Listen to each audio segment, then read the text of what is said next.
Welcome back to Talking Point. The Lounge. What an amazing performance we just had from Datura with her incredible voice. So alive. Or veal. Veal? Veal. Sorry.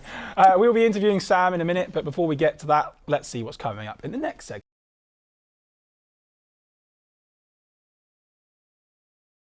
We have incredible content coming up in the next half an hour, so stay tuned on your device or get yourself down to Bournemouth University Talbot campus. From there, you want to go to the green screen room in the Pool Gateway building, and then you can join the rest of the live audience and have a bite to eat on us. So, coming up in the next half an hour, we will be having an interview with Datura, aka Miss Sam Britton, asking her about her career, her inspirations, and taking a deep dive into what makes her Datura. We'll also be introducing the highly anticipated Talking Point Does Bake Off, where 4 amateur bakers will compete against each other in a battle of the sweet, the tart, and some much anticipated soggy bottoms. Never want a soggy bottom. Never. Furthermore, Sam will be going head to head with a member of our audience in the Emoji Movie Quiz, a game that tests both your movie knowledge and how much time you spend on your phone. Finally, in this segment, we'll delve into the day-to-day life of the Mind Hampshire East team, exploring what they do for people in need, how they provide treatment for individuals suffering with mental health issues, and learning about the fundraising they organise for the cause. And remember, you can still donate to Dorset Mind by texting 70460, scanning the QR code on the screen, or visiting the link on your streaming platform.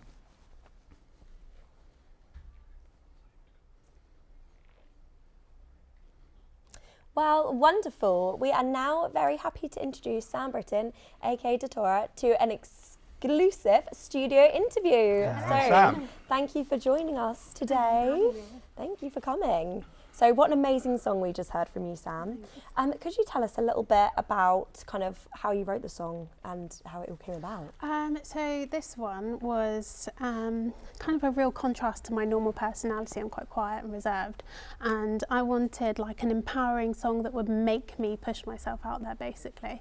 And like breathing fire and flame is what came to mind when I thought be confident, be strong, you know, that's it really. Lovely. And when did you actually start creating your own music? I have been creating music for quite a long time, but just never like pushed it out there, never felt confident enough to push myself out there. But now I feel like I'm in a good place where I can do that, and I've had some really good opportunities, and it seems to be going really well. Amazing. And how many instruments can you play? I can play the guitar not very well, and a bit of drums, but nothing to brag about. And have you got any instruments with you today that you can I've show got us? my guitar with me, but it's out there now, I think. Oh, okay. Yeah, Well, maybe out we'll the get to see back. it in a bit. It's all tucked away. Yeah. Do you have like any other inspirational artists? What kind of inspires you? Yeah, music-wise? I like a whole range of music. I try to listen to lots of different artists and genres, but I tend to veer more towards like Fleetwood Mac, Stevie Nicks, just kind of that vibe, that kind of folk rock. That's what I like to play. So yeah. Dreams. And how many songs have you written and how many albums do you have currently? I don't have any albums out just yet, but I do have my single coming out on the 19th of May, which is the one you just heard. So yeah, definitely pre-save and listen to that. I have written quite a bit of music, but it's just a case of getting in a studio and recording it and having someone work with me to figure out what my songs are, basically. Yeah. So yeah, Well, there's quite a few in the pipeline. Here I am. Yeah, thank you. No worries. Yeah. What platform is it coming out on? Spotify, Apple Music. There we go, guys. Yeah, if you find me on Instagram, it's all on there. I'm not massive on social media, but it is on there. And why Datura, I have to ask? Where did it come from? I'm very into my plants and things like that, and Datura is like a trumpet flower, and it's poisonous and it grows in my garden. So I found it, and that's the name. Don't mess with you, or you're going to get a Datura flower in your food or something like that. Yeah. Really I'll try not to upset you then. So yeah, how long have you been singing? A really long time, but again, I've never really felt confident enough to push myself out there, and it was only last year I did an open mic, and some of my close friends and my partner were really supportive and said you need to do more of this, so that's what I've been doing. So yeah, things have opened up and I've had opportunities and like little small family festivals. So Cool, yeah. exciting. Are you playing anywhere this summer? Yeah, so I'm playing Family Fest Dorset on the 3rd of June, and I'm also playing Rag City on the 18th of June, and that'll be with a full band, so that'll be really cool. Lovely. How exciting. I have to go to one. Yeah, I'm always up for a festival, you know. Yeah. I love Fleetwood Mac, so as you can tell by my little singing, yeah, I love the tour, yeah, don't we all? So if you had to have one song that could sum you up as a person, what would it be? I'm going to say Veil. That's the song I've just Veil. played. Yeah. Yeah, I feel like it's a real finding my voice song, finding my power, and this is how I want to present myself. Love that. Amazing, yeah. it's Do you really feel great. that that has come across as you've put yourself out there, your confidence think has so, grown and you are yeah. stepping into... I wrote it in January and I played it in an open mic, and it got a really good reception, and I thought, wow, this is really good. I feel like spurred on to do more. Amazing. So is it full time then, or is No, it just kind of it's a hobby? Or it's whoever will have me kind Oh, of thing. well, we're so- very, very, very grateful for having you today. Yeah, thank you so much. I hope it works out. Cheers. I know you're full time, you know. Yeah, of And we course. can make you a full time singer, that's what I'm Yeah. looking for, I'm sure it will. yeah. I'm Yeah. sure it will. Yeah.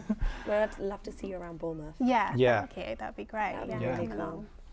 And yeah, let us know what the festivals are, because Yeah, I will do. we're always down, aren't we, Phoebe? Yeah. Always down. Always down Always for it, down. amazing. I'll get my cowgirl boots. Yeah. nice. So yeah, thank you for sitting down with us today. That's Yeah, no, I amazing. appreciate that. It's nice to talk to guys What an about my amazing, music. yeah, Yeah. of course, No, of it's really course. inspiring. Yeah. Cheers. Thank What you. an amazing artist, ladies and gentlemen. Give a round of applause to Sam, please. Woo! Thank you. Now, who's feeling hungry? We left off with the bakers on their first challenge of making their technical challenge, and now let's see how they're getting on.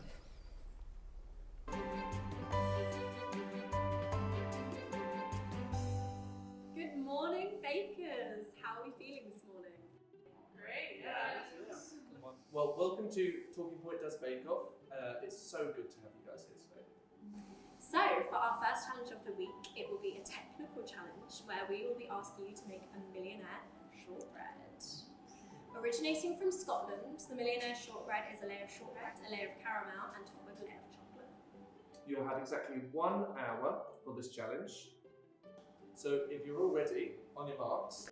Get set, bake!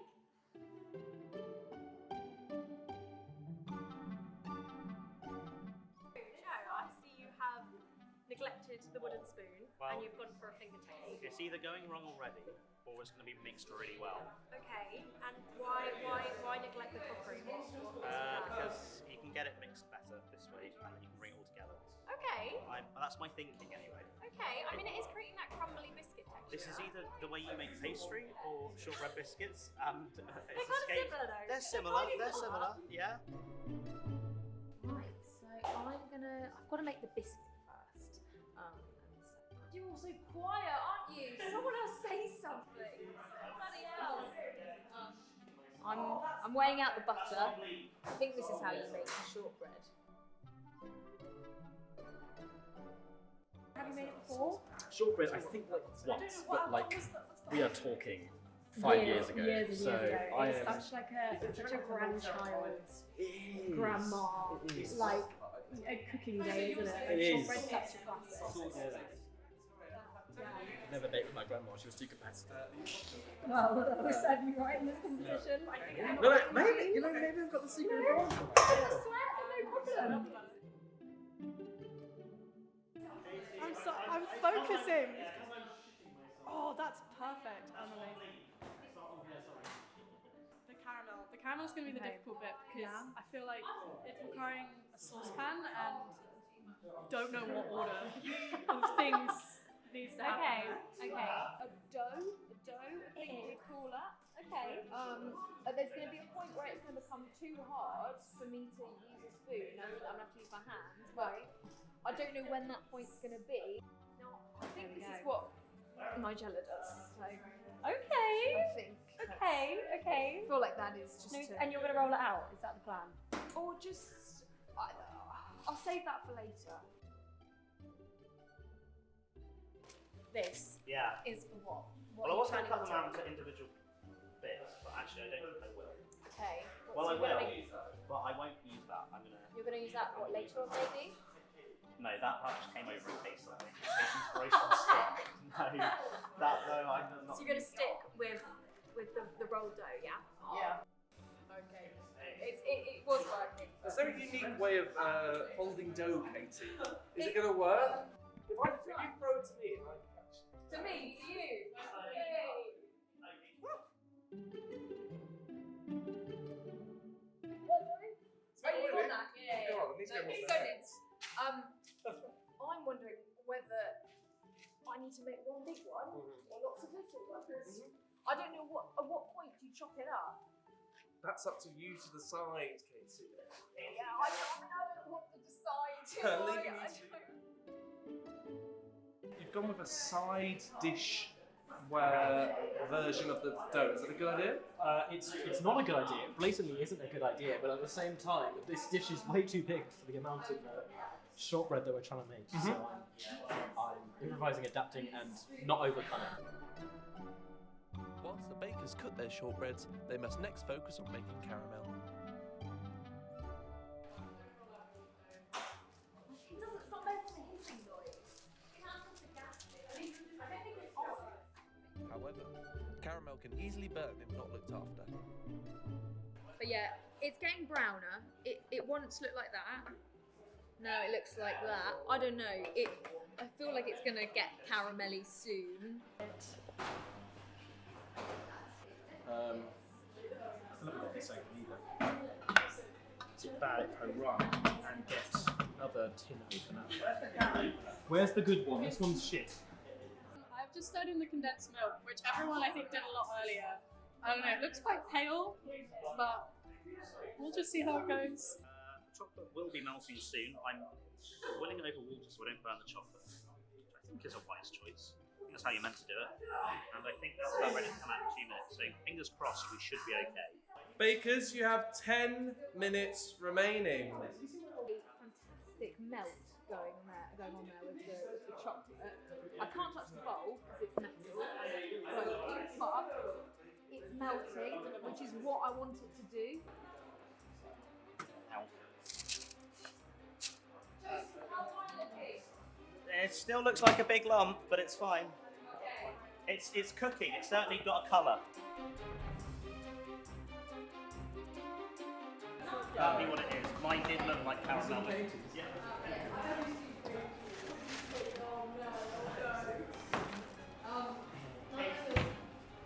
I don't want it to go any further because otherwise I'm going to be at risk of burning it, at least partially. Fork came out clean. Hoping that's a good sign. Okay. Caramel looks like what I want my caramel to look like. I think that's a good sign. And you cooked up. Tastes like caramel. Okay, Oh my gosh. okay. Tastes like caramel. Fine. Problem is, I'm not sure that's baked enough. Well, you could put it back in for a couple of minutes. I think I might do.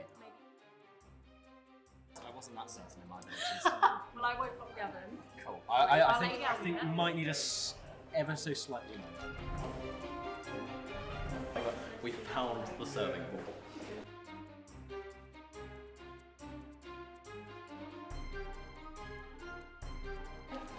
That's definitely got to be the wettest shortbread I've ever seen in my life. No, it can't be because you've not seen Joe's then.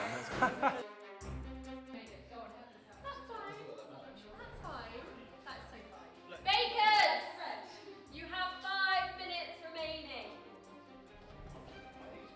Oh no. Oh. No.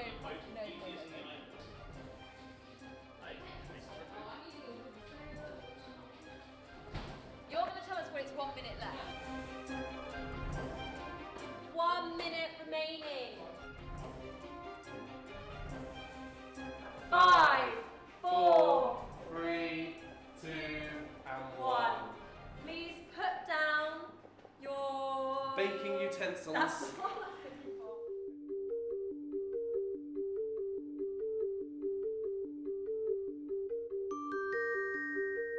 Next, the baker's shortbreads will face the wrath of the judges. Each will be judged based off taste, texture, and appearance.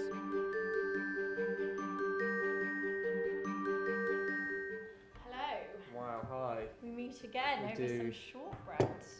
These are definitely some Interesting. Yeah, interesting is definitely the word. Interesting shortbreads. Now, Why don't we give it a go then? yeah, okay, so this is, I think, Ollie's. That's Ollie's, isn't it? Ollie's. Now, Ollie did seem like he was struggling for time. Yeah, I definitely think struggling for time. He did seem the most under pressure. I He think did seem fear the I most. could see in his eyes. However, presentation-wise, you know what? It's better than some.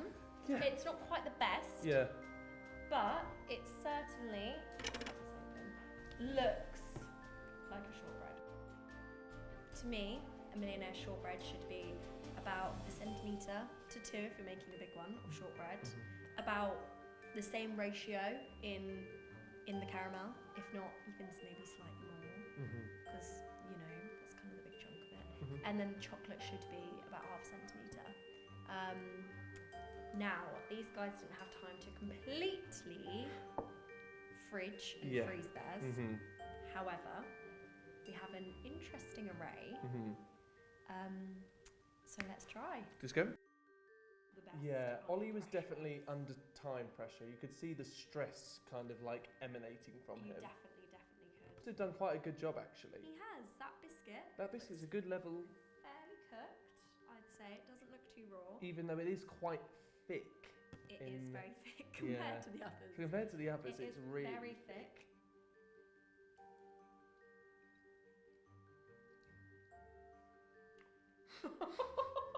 That is very dense. That is wow.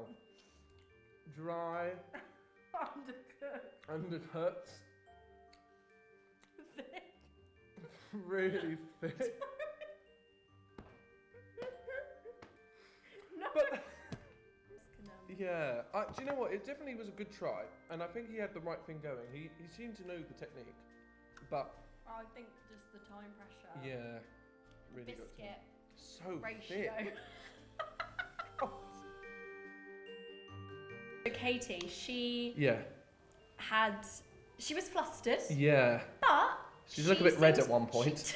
She did look a bit red. But she did seem to get the thickest caramel. And I think Yeah, what went wrong here Yeah. and what we'll get to here yeah, is the caramel didn't thicken enough. yeah. I think Katie's done such a good job there. Look at that But caramel. Katie, that is actually, let's cut it in half actually and have a look. So as you can see, she's a really nice thick caramel layer, which is almost fudge-like, which Yeah, is kind of what was a quite millionaire nice, shortbread yeah. should be. And she has a similar ratio to the biscuit. The only concern I would have is that it is a little undercooked. Yeah. It does look a little undercooked. The bottom is, it's not quite soggy, it's just a bit more squishy, but Okay. should we give Should we it give a it? go? Yeah, let's give it a let's go. give it Okay. a go.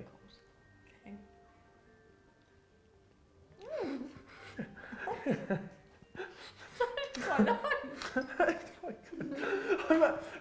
It's almost scary because after what we saw, Katie, like in the kitchen, this was kind of the opposite of what I expected. I know. But it's really good, the caramel, It is despite really being good. burnt. It is really good. And I think if this biscuit layer was a little thinner, Mmm, we could have a winner. But I'm yeah. going in for I another. like that. Joe's is definitely interesting when you take a first look at it. Yeah. It's a bit, one would say, Chaotic. messy. Yes, chaotic is a great word. I did describe it in there as kind of a swamp of ingredients with the shortbreads chucked in the middle. Yeah, I definitely would say so. However, that's a surprise, as Joe seemed to be the most on top of his game until it came to assembling it. Yeah, Joe was definitely on top of his game at first. Oh, perfect. That biscuit looks lovely. That's actually. really nice. That's like nice and hard. We could have It's we nice. could have a good shortbread here, these. Could. And again, that's quite like a nice soft layer. It is That is crumbly. very, very thick.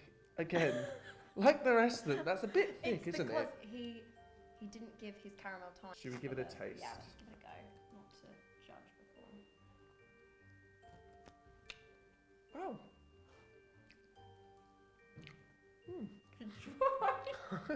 Also, slightly dry, but it's definitely the best one we've had so far. That biscuit is really buttery. It's really like it's nice and crumbly. I just wish there was more caramel, and the caramel I is wish set. there was more caramel. I wish there was a bit more chocolate. Mm. But in saying that, you could always Dunk a bit. just wipe that on. I like your style. Alex seemed very cool, calm, collected. She was even tidying up. I was about to say, she was tidying up before all the bakers had She- even finished. I know. Yeah, but however, she did only put her shortbread in the oven for about 12 minutes. You can almost see a bit of a bend Oh, when you pick it up, You can. which and is a what does- little scary for What- my liking. We have a little look at the What- underside. It probably looks the best, and the caramel also looks quite set. It's definitely one of the better caramel layers. Oh Right. gosh, I'm quite scared. But also I like this one because there's a good helping of chocolate on it. Oh, which Yes, no, you're right. I agree, because these, I mean, Katie also had a good helping of chocolate. However, the biscuit's too much, so it didn't really level it out. But wow.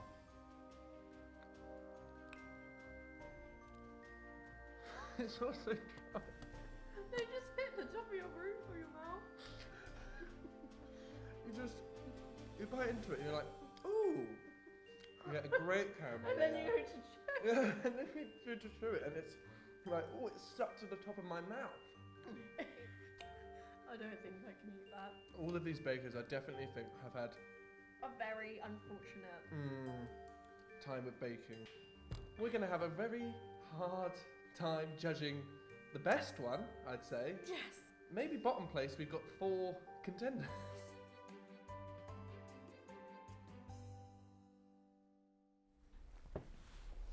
Wow, what an incredible first challenge our bakers have just completed. Making a caramel shortbread isn't easy, and it felt so bad when it didn't taste very nice.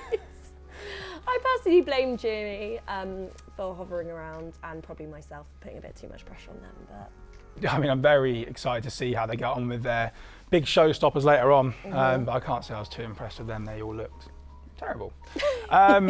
So, yes, I too cannot wait for the next segment of Bake Off, John. But first, I've been told that we are going to be announcing the first total of money raised for Dorset Mine today. yes, it is. Can we have the big screen ready? Okay, and the total raised amount so far is £577. Wow, what an amazing amount of money. Let's hope we can reach the full 1,000. If you've got a spare 23 pounds in your account, what are you waiting for? Exactly. And donate. Come on, it's all for a good cause. Exactly. No, but thank you so much to everyone donating, and what an incredible amount of money that we have raised so far.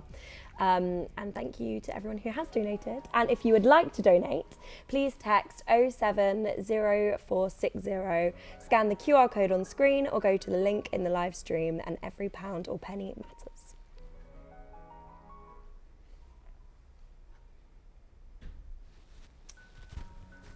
So now, let's go over to the artist corner to catch up with Miroslav. So Miroslav, how's everything going? Great. I was going to say, that has come a long way since we last saw you. Well, it's early stages. It is still early stages, yeah. Just I can see it finishing taking place. I don't know if you guys can see this on the camera. Finishing Well, the it is. pencil sketch. Yeah. You can see a bit of it here. So it's going to be the beetle, and then I have 3 figures here. And the next, back to my favorite markers. Oh, I'm going to yeah, use the some of these markers. and actually put all the black lines now Yeah, in. yeah. Now I've got a white here for the highlights as well, so that's all coming later. So I think sketch is pretty much done Yeah, it's now. looking good, it's I'll looking say good. 90-95% done, last few tweaks to do, and yeah, hopefully next I think I time speak you for everyone. come, I say I'm looking forward to seeing the yeah, the you can final start thing. seeing the black lines Yeah, coming in. of course. Yeah. So how long have you actually been painting for? When did you start? I think I've already asked you this. Well, since I was a kid, really. Since you were 2, isn't it? Yeah. I think professionally it's probably about, well, I don't know, just over 20 years. 20 something years, like wow. that. Yeah, It's it's been a while long now. time. It's a long It's time. been a while. So Yeah. do you have a favourite thing about the local area that you like to paint, or? Ooh.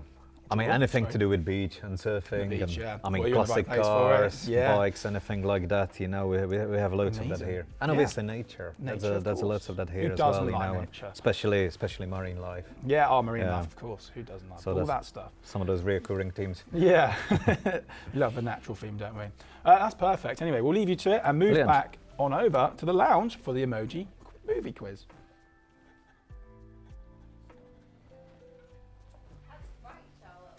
be introducing 2 members of the audience to battle it out. So please welcome our audience members, Sarah and Millie. Hi ladies. Hello. How are you feeling this morning? Thanks for joining us on the show. Thanks for having us. So yeah, could you please introduce yourselves, tell me a bit about yourselves? So my name's Millie. I'm from Reading and I do psychology with counselling at Bournemouth Uni. Cool, nice. My name's Sarah. I do English at Bournemouth Uni and I'm from Fleet. Lovely. It's lovely to have you on the show. Thank you for joining us. Okay, without further ado, so let's get started on the game. So the rules are very simple. You'll both take turns in looking at a sentence of emojis that either describe a movie or spell out a movie. Its title. So correct answers in round 1 are worth 1 point, and the game will get harder as we go into round 2 and round 3, meaning that your correct answers will be worth much more. So, are you guys ready? Yeah. Okay. Well, go on then. We will start with you, Millie. Okay. Is that Ratatouille? I think it is. Is it? Yeah. Must Yeah. be. Yeah. Must That is be. Ratatouille. Well done. Okay. God. Next one. American Pie? I think that is incorrect. I think that's American Psycho. Have you seen it? Yeah, so it should have been that. Hey ho. Okay. And for you, Millie, next go. Oh my goodness. Murder Jogger? I don't know. I have no I idea. don't actually know what this is either. Oh, it's Blade Runner. So no. Okay, that makes more sense. Hey ho, you still have the 1 point though. Ahead of Sarah. Right, what's the next one?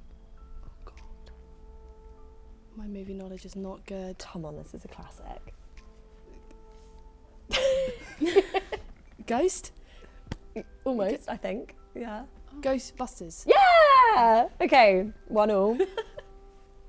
I think we have. Ooh. Millie, any guesses? The Wizard of Oz.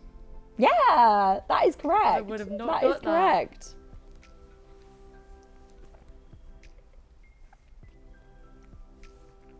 What are you thinking? Oh, I don't know. Millie, do you know it? I I think don't so. know. You do? I think so. Oh, bit of competition there.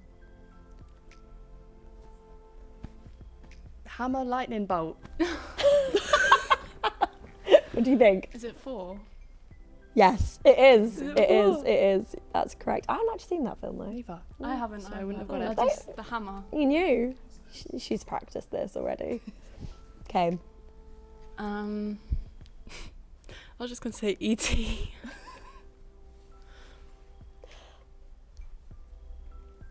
I actually don't know. Oh, is it Men in Black? Yes, it is. Yes, it is. Yes, it is. Okay, last one. I didn't know that one myself. Oh, guys.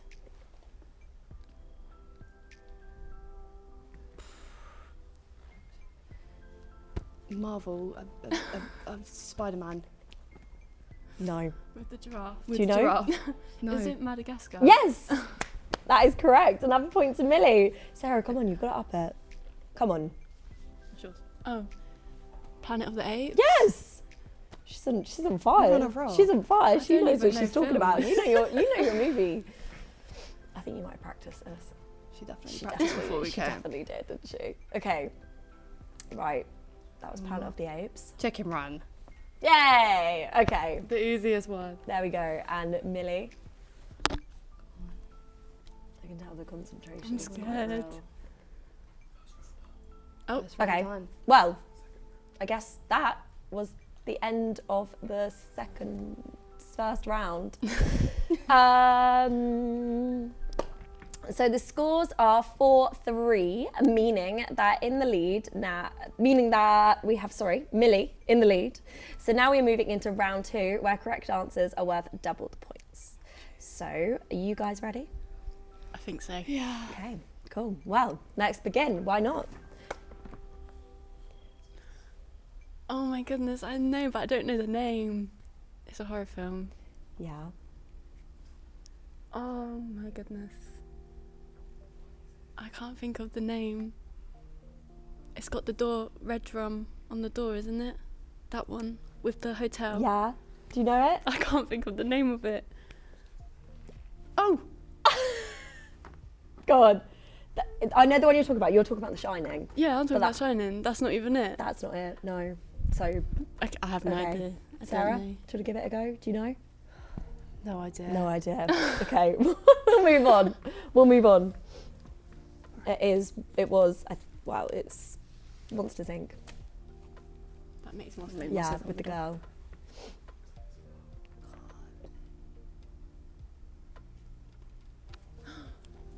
I know that one. Cars. No. I think I know. Do you? Yeah. Go on. You're Is too it good. Transformers. Yes, too it good is at Transformers. Josh. She is good. She knows what she's doing with her She's emojis. doing. But then, do you just spend too much time on your phone? Yeah. Yeah, exactly. You know, is it a good thing? Which That's one's this? Okay, next one. Oh, I actually don't know. I have no idea. There's nothing coming to mind. No? Do you know? Legally Blonde. Yeah, that is correct. That is correct. Okay, Right, somebody knows me. next one. Sarah? Oh God.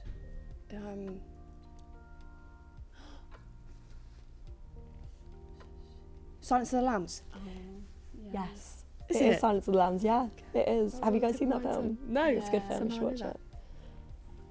Oh, Oh, we've had this one. should I say it and get the point? Go on, why not? Wizard If of it's on there, Oz? may as well. There we go, another point Wizard to of Millie. Come on. Sarah should know this one. Oh gosh, I don't.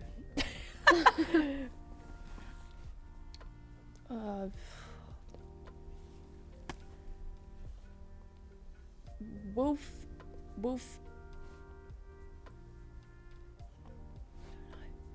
Wolf, yeah, Wolf is there. I'm gonna have to pass it over to Millie. Pass it to Millie. Wolf of Wall Street. Yes, Oh. it is Wolf of Wall Street. I was gonna guess Hotel for Dogs, really, but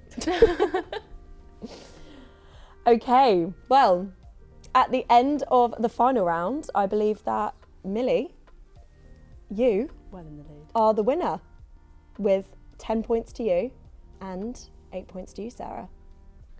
6 points, 7 points to you. I can't count, clearly. Being generous. I clearly can't count.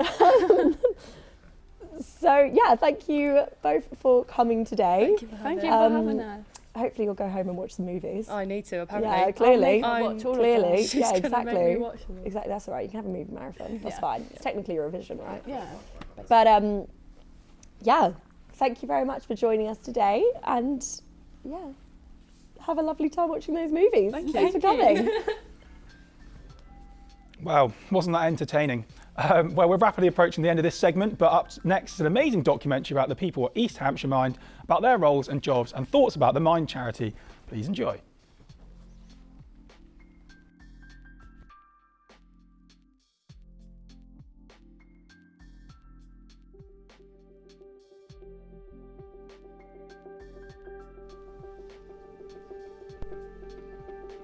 Mind is a great service used by many in need of help with their mental health. While Dorset Mind is great, it's useful to know that Mind operates in other parts of the country too. This is East Hants Mind. You may know about the service they provide, but who are the brilliant people who actually help provide it?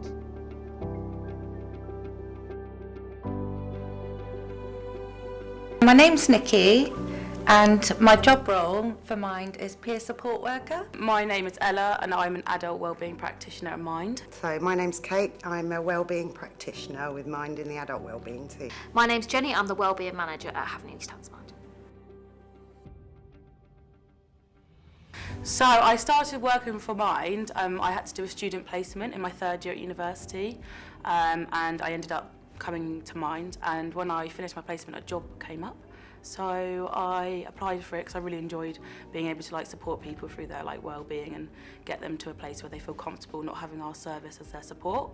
Part of the service, we are a recovery service for people that need support with their mental health or well-being. So you don't have to have had a diagnosis. So you might, for example, need some support with your anxiety, or you might have a diagnosed mental health condition. Anyone can access our service as long as they're over the age of 18. And we offer a recovery-based system, so people can come along to workshops and courses. They can come along to peer support groups to help them gain tools to help them manage their mental health independently. And we have peer support groups which they can come to every week, which are like coffee and a chat, mindfulness, and they can come to them for as long as they want. So we've got clients that have been coming for years, which is really amazing. As a wellbeing practitioner, we focus on assessments, so our pre-assessment to getting them into the service. So we ask them like different aspects around their like mental health and their daily lives. I run an art group and absolutely love running the art group. It's been absolutely brilliant. So we set it up a year or so ago and it's just thrived. We've got a really strong core of people and they love doing it and it's really rewarding. So I think the best thing about mine is because we're a charity, we've got flexibility. So we're based in an area of deprivation in Lee Park, so we're able to meet the client need, which is really exciting for us. So a member of staff or I might identify, okay, there's a need with people needing cooking skills or isolation for the over 70s or young people, and we can just identify the need and set up a group. Because we're a charity, we've got that flexibility, which I think is really exciting. So peer support work is all about encouraging peers, helping them to build in their confidence, help with their well-being, making the groups a safe environment for them to be in, so that they feel they're not alone, that they can mix with people that are like-minded, that don't, that suffer, maybe the same as them, but, or not, but in different ways. I started here as a client myself. Since 2016, I became a volunteer. Then, after about a year, I got this job. I started off working with teenagers as a school nurse and decided I wanted to work in mental health instead. There's a lot of variety in the work, so you do a lot of one-to-ones with clients, but we also do a lot of groups and workshops and interventions in different ways. There's lots of change. We try to make the groups as uplifting as possible for them, so hopefully at the end of each session they're uplifted. But also, if they do have any concerns, they can always pull me to one side and, I can speak to them and, see if a wellbeing practitioner is available for them to talk to. So it's just so amazing to see clients come through the other side, or we might signpost them to somewhere else to get them the support they need, and they come back and tell us how they're doing, which is, it's just seeing the client's progress is so rewarding, and every day is different, which is really lovely. I think it's really good that I can see and all my colleagues can see that our service actually benefits people. I think it's an amazing charity, and I think it really fills a gap. Primary care, which can offer mental health support. And then you've got secondary mental health, which is like parkway services for us, and there's quite a sort of a gap in between for people that don't quite meet the threshold for secondary mental health, but need a little bit more than medication and seeing the doctor or going to iTalk. So we sort of fill that gap in between. Seeing the difference it makes to people's lives when someone says that held me together when I couldn't cope, that's what makes it worthwhile.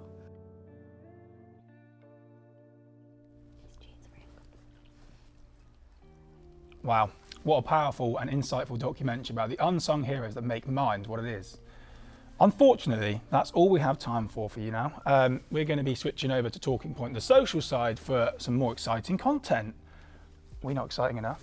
Anyway, thank you all very much for watching, and we'll see you again shortly.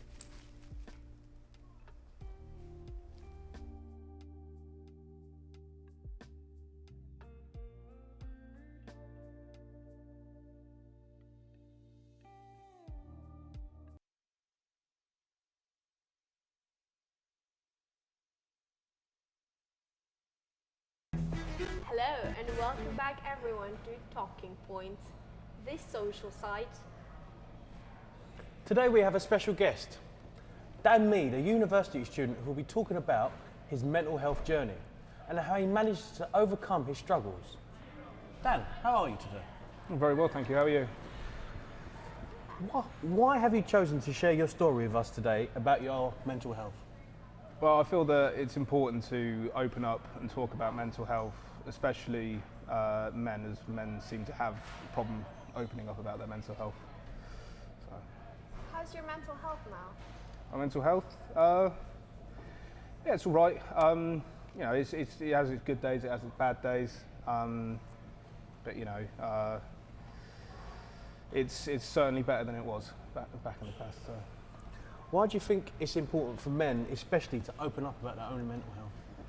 I feel like men try to be sort of independent, sort of show no weakness, and I feel like because of that, well, speaking for myself here, I don't really sort of open up about it, and I feel that a lot of blokes out there are the same. They just don't really talk about their mental health, their mental well-being enough. So yeah. Can you talk us through why, like, in this journey, you feel your own mental health wasn't good? So my mental health sort of started, or the decline of my mental health sort of started when I was in secondary school. So I started a secondary school that was a lot larger than my school before, and I was a bit of an unusual child, and because of that, that made me a prime target for bullying. And so I got bullied by the same people that my friend Alex also got bullied by. And you know, it's not nice to be secluded from everyone. You know, being isolated, and I think that me and Alex sort of made our friendship because of that shared seclusion. We had each other at least. One day I turned up to school, and Alex, he wasn't there. It turns out he jumped in front of a train. And yeah, that was a bit difficult, and that made me go deeper and deeper into this sort of negative mindset, and I secluded myself not from my friends but my family, and it wasn't until the second year of my time in secondary school that I actually made friends. I mean, the bullying didn't really stop, but at least I had friends. But those 2 years, especially the time after Alex took his life, I really struggled. And it's kind of, my mental health sort of dissociated itself from those events, but it's just sort of broken up into, you know, different fragments really. So I get low mood quite a lot, and because of my low mood, sometimes I'll end up, you know, finding it hard to sort of initiating conversations with people, or, you know, make new friends. You know, being at university, I struggled in first year and second year. Third year's been all right though, so. That's good to hear. What advice would you give to someone who is going through what you went through yourself? I'd say, no matter who it is, just let people know. You know, people say ignorance is bliss, but when it comes to mental health, it's not. You can't fight this stuff alone.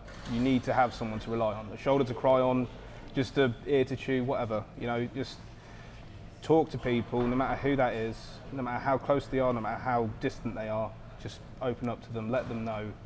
And at least if someone knows, they can at least let other people, you know, just know. And they'll be understandable of it, you know? Yeah. How do you find that, how did you overcome these struggles that you shared with us? What helped you through that journey? So I overcame it by just pushing myself out of my comfort zone. And obviously my comfort zone is sort of like my little, you know, safety net, my room. I mean, all the way through my sort of difficult years, I would very rarely leave my room. you know, and yeah, the way I overcame it was just trying new things, you know, pushing myself. And I think that's the case with just like, you know, anything, you know, whether it's sport or whatever. I think that's probably the reason why sport's such a helpful tool for mental health, or sort of helping mental health. Pushing yourself into, you know, points where you can sort of overcome what you struggle with, you know. So yeah, just doing that, and also just being myself, really. You know, in the past I got bullied for being myself, and I didn't let that sort of affect my personality. You know, I am who I am, and so it took me a long while to realise that, but that realisation really sort of helped me come to terms with my mental health. So, yeah. What sports do you partake in to obviously help with your mental health?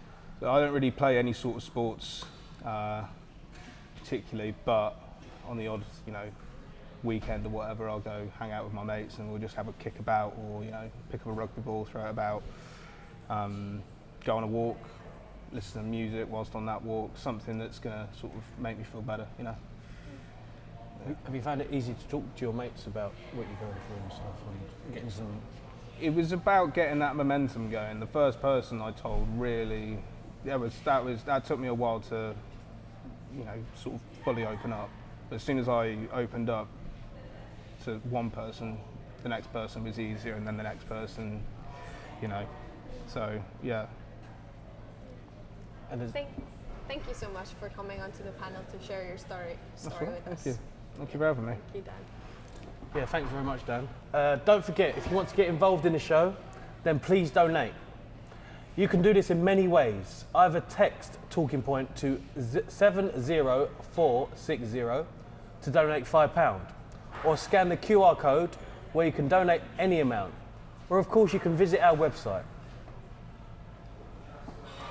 Coming up next in the show is Talking Point, Does Only Connect? For those who aren't familiar with the BBC game show Only Connect, teams are giving up to 4 clues and must try to figure out the connection between them within 30 seconds. The team is initially shown 1 clue, but they can request the remaining 3 clues at any time within the 30 seconds. Let's see how our contestants get on.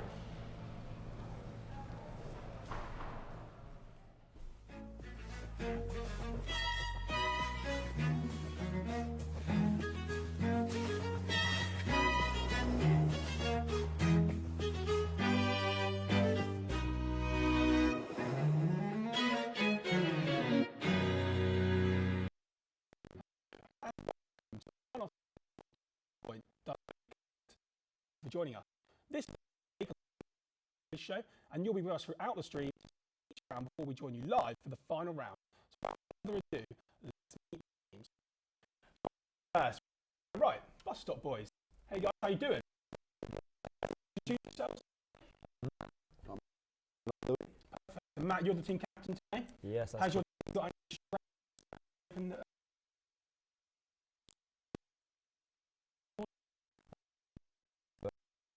yeah, and what about I think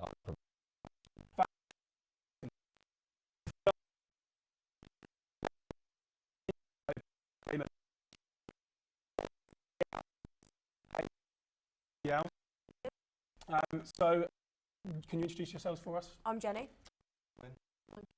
Perfect. Jenny, you're the team captain. Is there any subject? So looking forward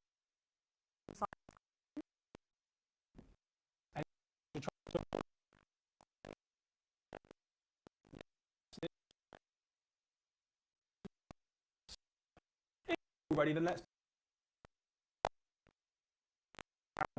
focus.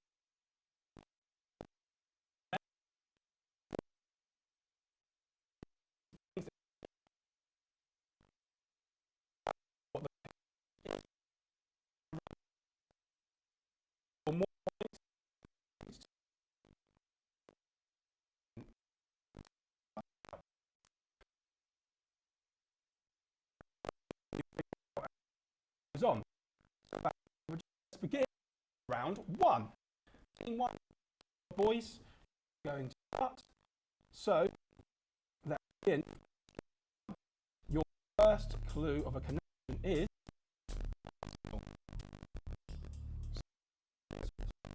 Chelsea. Could be like others, but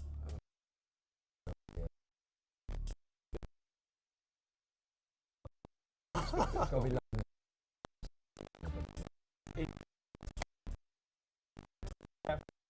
Take it over to the top. What are we thinking? Everton.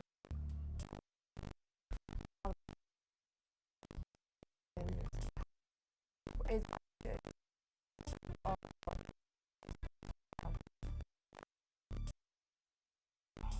I don't think he. That's the thing.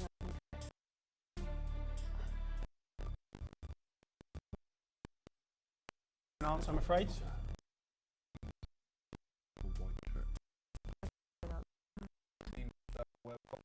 That is the never been relegated to the league. Since it was established in 1992. No points there for either. Let's go into their first. Strokes.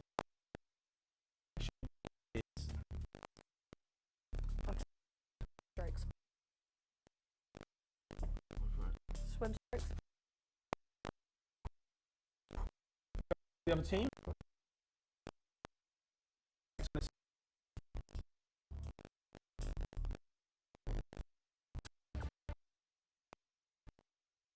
It is correct. Hold on.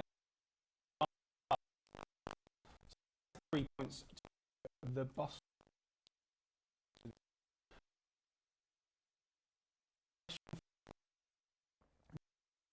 Question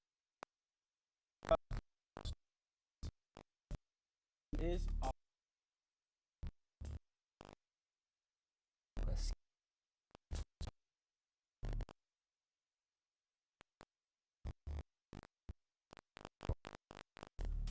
56 pounds.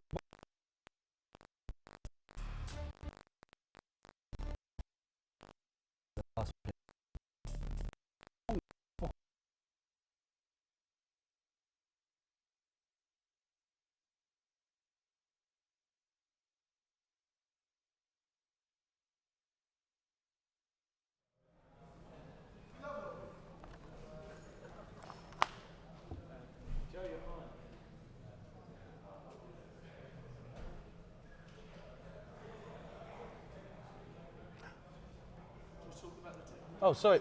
Sorry for the unplanned technical difficulties there. That round it ended with a 2-2 tie. No, a tie. We will check back later to see how it's all going on. Yeah.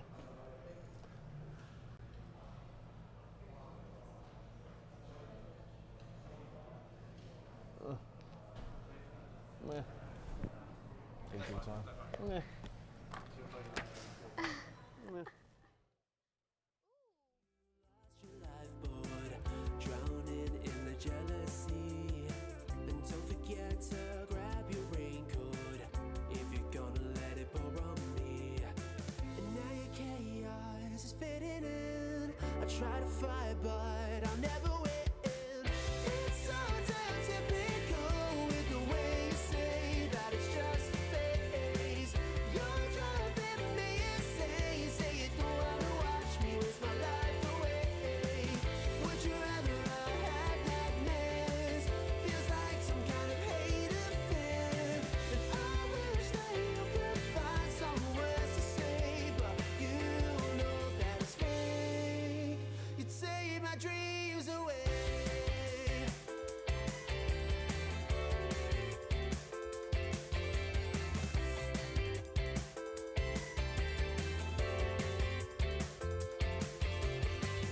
I know I'm no Casanova, and I've never swept you off your feet.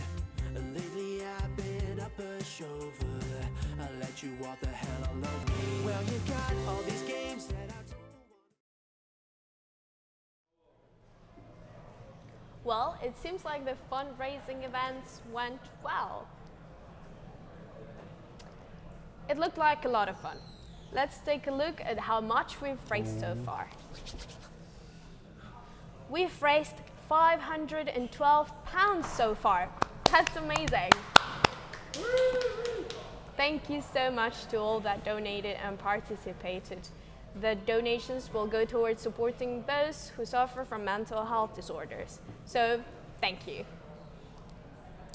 Next up, it's life outside the classroom, where we are following Ruth Berzerick and her journey through homeschooling, her children, Maya and Theo, and the impact it has had on her family. Of home education are it's really diverse. You get a huge amount of freedom. It's a really dynamic way to provide an education for a child. It's not just in fact it's not even just about education. It's life.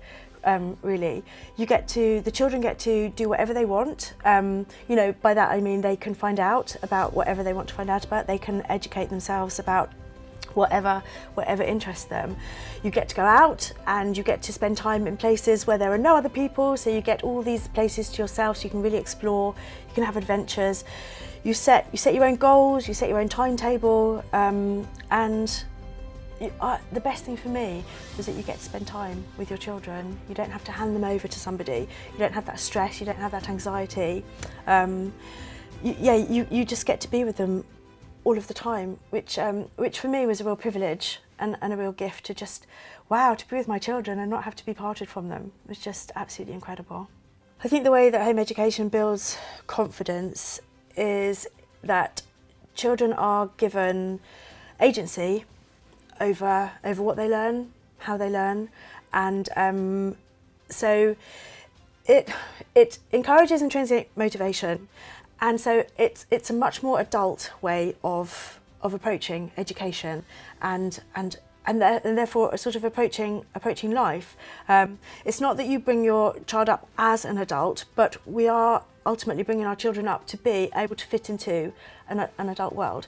So by giving them that agency, by giving them that time and space to be able to explore things by themselves, explore the things that they're interested in, it just builds the confidence. They're not spoon-fed information, they're not told what to think or what to feel. It very much comes from within. So I just think it's sort of inevitable that that's going to build that sort of confidence and that strength of character, that self-sufficiency, all of those sorts of things. I think home education creates the opposite of lazy. I think within all of us we have an intrinsic motivation to learn, to educate ourselves. You know, you look at a small child and the amount of times they're trying to walk and they fall down and they get up and they fall down and they get up, and then they do it. Yes, we all stand around and clap and encourage them, but the motivation comes from themselves. And it's not suddenly that at 4 or 5 we lose the ability to do that, but we are put into a system which inherently encourages to become dependent on other people and to be spoon-fed that information. So I really think it's the opposite of putting children to one side. Theo, he knows that he wants to go to university, which Maya didn't know at his age.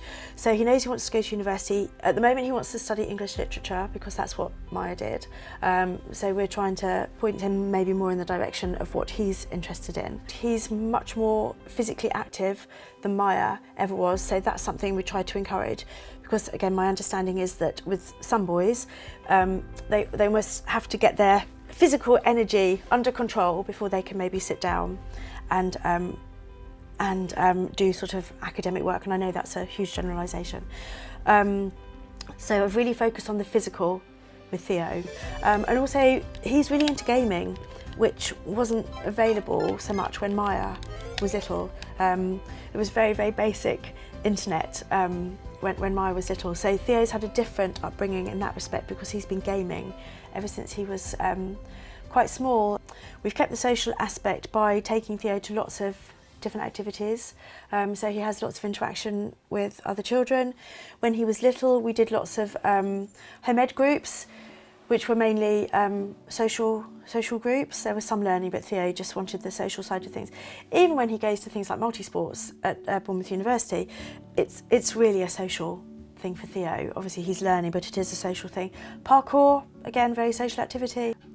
I'm really fortunate in that I have I'm really close to Mara. We have a really good relationship. That's something that I worked really hard on, because it was really important to me that she could come to me and talk to me about anything. I was really blessed that fairly recently Maya said that I was her best friend, which is just such a fantastic place to be. I feel really honoured that she said that. I don't know, I suppose it is more of a symbiotic relationship with Theo, and I don't really know where that is.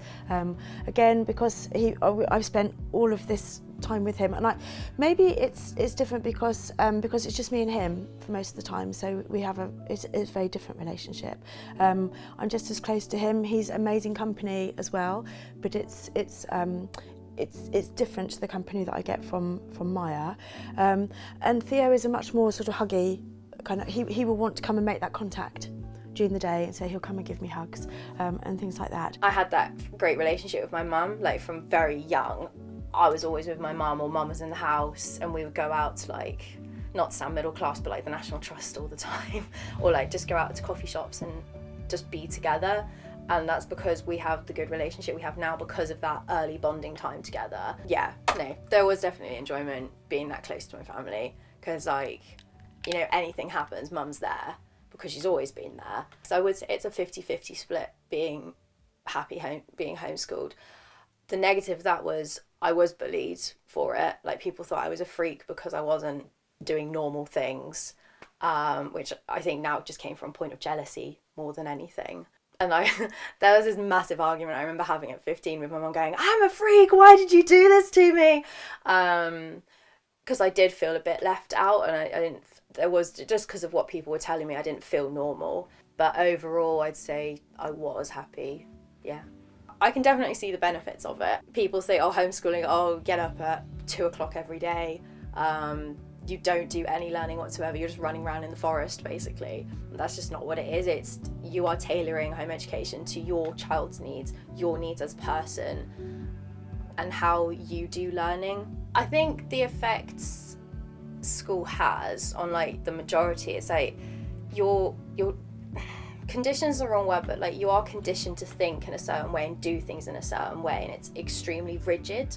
Because of that, you know, I don't know, like 8 till 3 routine every single day, unless, yes, it's preparing you for work in that sense, but at the same time it's so rigid that then you almost lose an interest in your learning. I can't count on one hand the amount of times I've said, oh, I really like Shakespeare, and people are like, oh, Shakespeare, I hated that GCSE, like school ruined reading for me. People now don't read or enjoy reading. Majority I found at university because of their experience at school, because learning is meant to be fun and enjoyable, but at school you are just learning to pass a test, tick a box, click standards, and that's not what it's about. I think I'm a very well-rounded individual, and whilst I may not know everything, if I want to learn about it, I'll research it, I'll look it up, because I have that study skill, those study skills and I have a natural interest, whereas some people are like, oh, if that is not compulsory information, then why am I going to do it? Just so I can tick a box. The home ed community is really supportive. Everybody is rooting for everyone else. Everyone is willing to give advice on it. So yeah, it's quite amazing in that way. You're sort of taken into this you know, collective, this bubble of home education. Yeah, home education has definitely brought our family together. We're a very tight unit. We're very much a family, the three of us. Theo really misses Maya when she's not here. I really miss her as well. But yeah, no, they like to tease each other. There's lots of laughter, lots of sort of banter, lots of teasing. So yeah, we're really close, and that's it's really wonderful.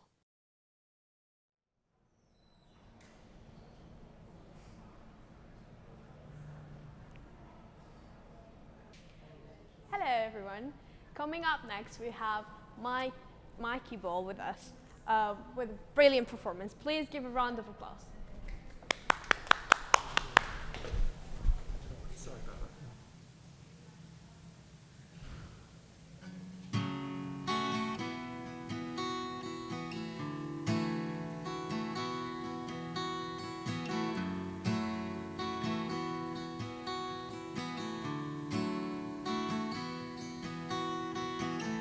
Now here you go again, you say you want your freedom. Well, who am I to bring you down? And it's only right that you should play the way you're feeling. Listen carefully to the sound of loneliness, like your heartbeat drives you mad. In the stillness of surrendering what you had, what you lost, what you had, what you lost. Oh, thunder only happens when it's raining. Players only love you when they're playing. Say when they will come and they will go. When the rain washes you clean, you'll know. You will know.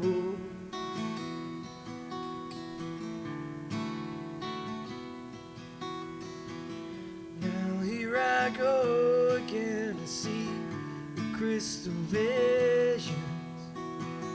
And I keep my visions to myself. And it's only me who wants to wrap around your dreams. And have you any dreams you'd like to sell? Dreams of loneliness, like your heartbeat drives you mad. In the stillness of remembering what you had, what you lost, what you had, what you lost. Oh, thunder only happens when it's raining. Players only love you when they're playing. Say when they will come and they will go. When the rain washes you clean, you'll know. You will know.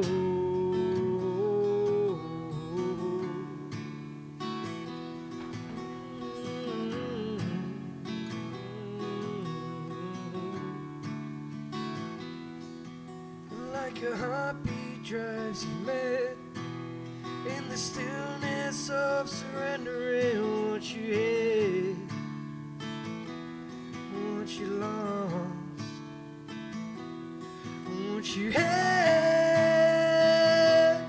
what you lost. Oh, thunder only happens when it's raining. Players only love you when they're playing. Say when they will come and they will go. When the rain washes